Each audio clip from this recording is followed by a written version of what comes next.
You like desire hatching within you. It's the best. That's why you came. You knew that once you got focused here and started mixing it up with others, that your personal preferences would hatch, that you would come to personal awareness about what you prefer about this and that and this and that. You were so eager because you knew at the time that you made the decision to emerge into these physical bodies that your environment would inspire new preferences and ideas and desires and hopes and dreams and goals. But you also knew that if this time-space reality had the wherewithal to inspire within you, that it also had the wherewithal to deliver it to you in its fullest satisfactory fashion. Not one of you said, I'll go and I'll find things that I want and then I will accept my lot in life. I'll stand among those who have not, feeling envy and hatred for those who have. Not one of you said that. You all knew that you were the creator, are the creator of your own reality. And that if an inspiration is born within you, that the full realization of it is not just possible, but certain. But sometimes along your way, you sort of got sidetracked from focusing upon what you wanted and started talking about why you didn't like the absence of it. Jerry and Esther sat on the front porch of their house a few years ago in San Antonio in the middle of a drought. Never happens to you, we know. And Esther said, Abraham, what can we do about bringing some rain? And we said, why do you want the rain? And Esther said, because the ground is parched and the bushes are thirsty and all of the little critters out there in the bushes are having a hard time finding water. And our gardens are suffering. And we said, you're not answering our question. We're asking you, why do you want rain? Not, why do you not want it not to rain? And it was a startling thing for Esther because at that point, early on in our conversations, she was confused about what she was actually focusing upon. Because every subject is really two subjects, with wanted on one end of the stick and the absence of what's wanted on the other end of the stick. And sometimes, without even knowing it, you are a perfect vibrational match to the wrong end of the stick. And you don't even know that you are because it's a sort of common thing. It's a sort of common thing to talk about why the problem is a problem rather than why the solution will feel good or what it is about the solution that you are looking for. So it is only when you come to realize that you are vibrational beings in a vibrational universe and that the vibration that you are outputting as a result of what you're focused upon equals your point of attraction. So you have this point of attraction, this vibrational offering that is swirling around you everywhere you go, and law of attraction is answering it. And you can tell what you've got swirling around you in terms of this vibrational climate that you create, no one else does. In two ways. By the way you feel, the better you feel, the better your climate in terms of what it's allowing into your experience. And by what's coming into your experience, because what's happening around you, the conversations you have, the people you meet, the way they behave when you meet them, the way you behave when you meet them, everything that is happening in your world to you is about one singular thing, and that is about your point of attraction, practiced or not. Your point of attraction, deliberate or by default. Your point of attraction that you've prepared deliberately or that is happening because of your response to things. So as you are moving through your life from day to day, you're mixed up with a lot of things, aren't you? You hardly are by yourself. You are involved with so many others on so many topics at so many levels. And in most cases, you are having emotional, we'll say that first. We really want to say vibrational, but we want you to hear it. You're having emotional knee-jerk responses to life, which amount to your practiced point of attraction.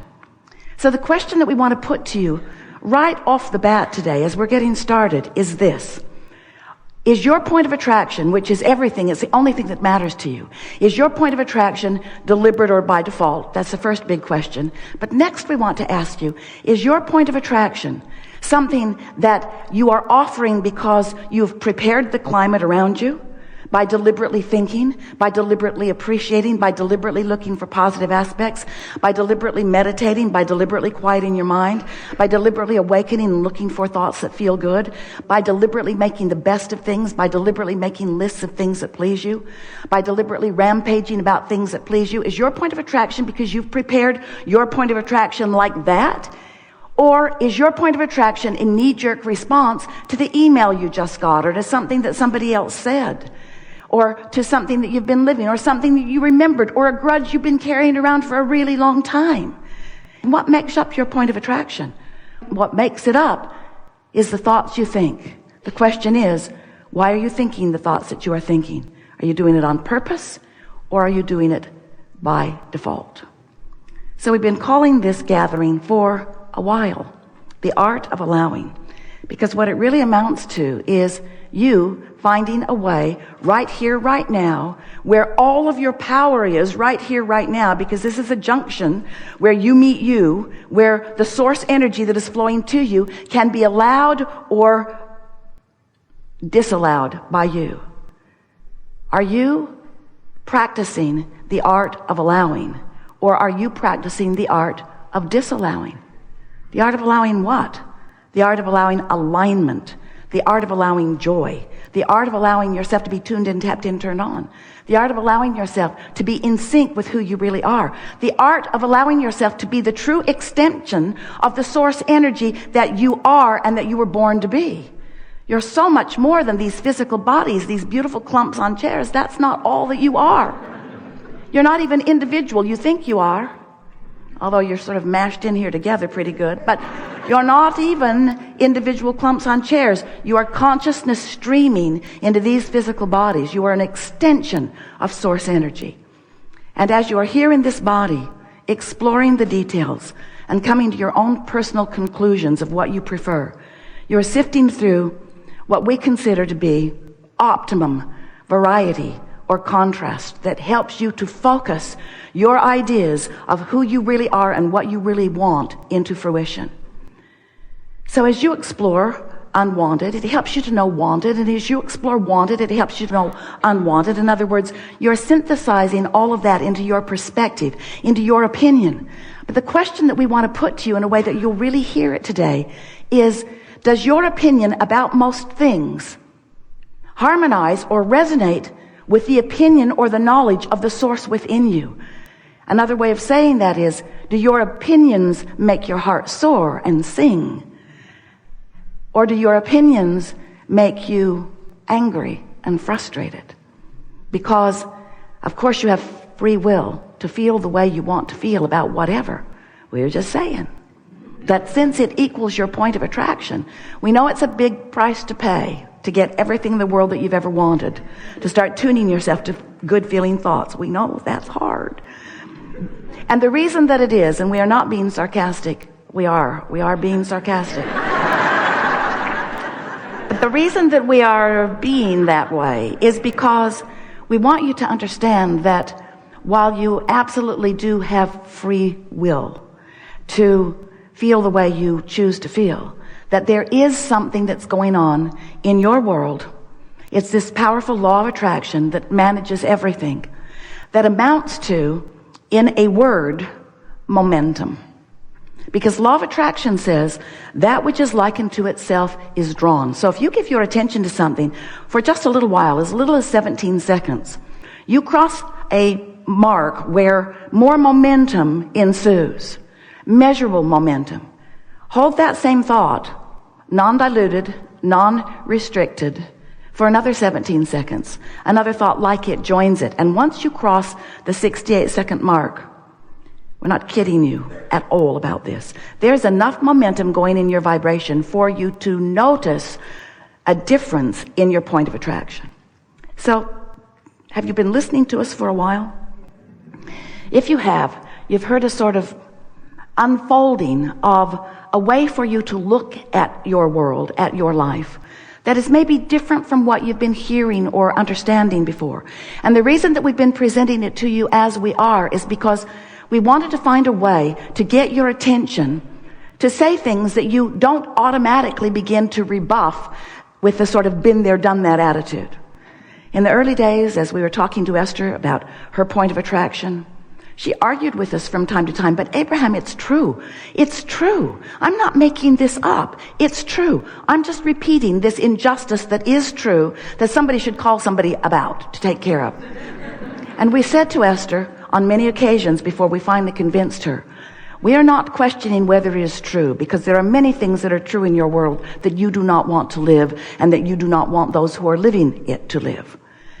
But if we were standing in your physical shoes, the criteria that we would use for what we are giving our attention to and what we are using as our object of attention by which we are practicing our point of attraction, we would be sifting and sorting through this time-space reality, looking for things that we want to add impetus to.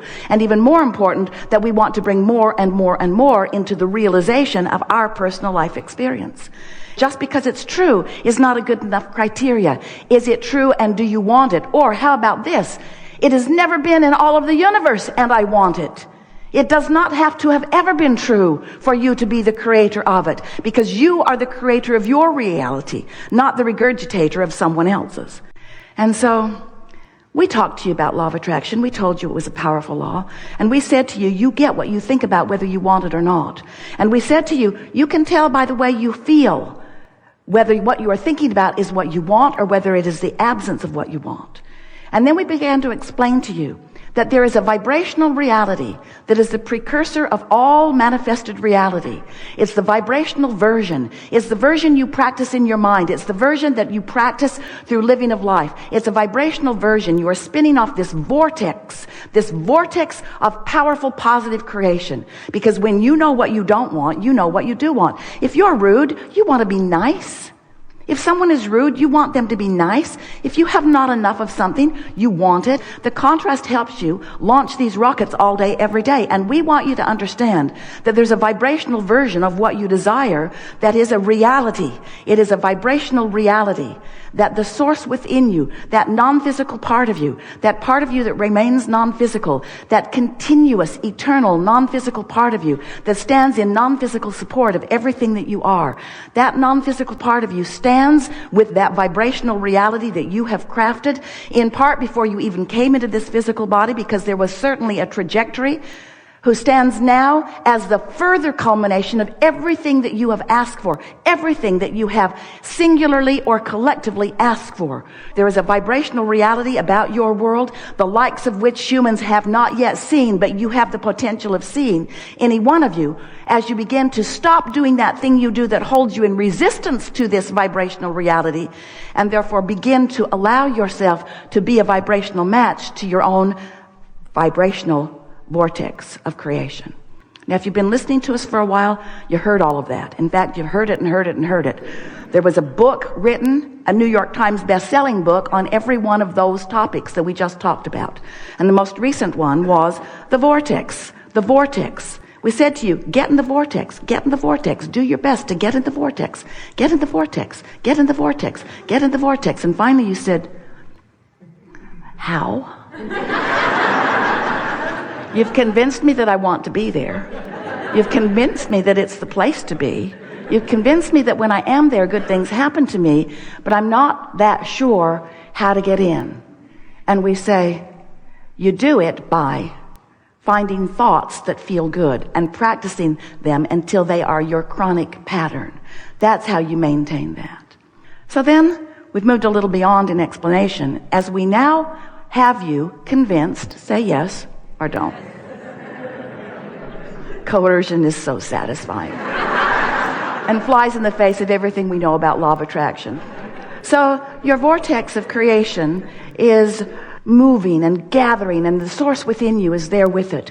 And everything is queued up for your realization. But what does it take for you to be in a place where you realize, and by realize, we don't just mean you sort of see it in your mind, we mean you fully realize it.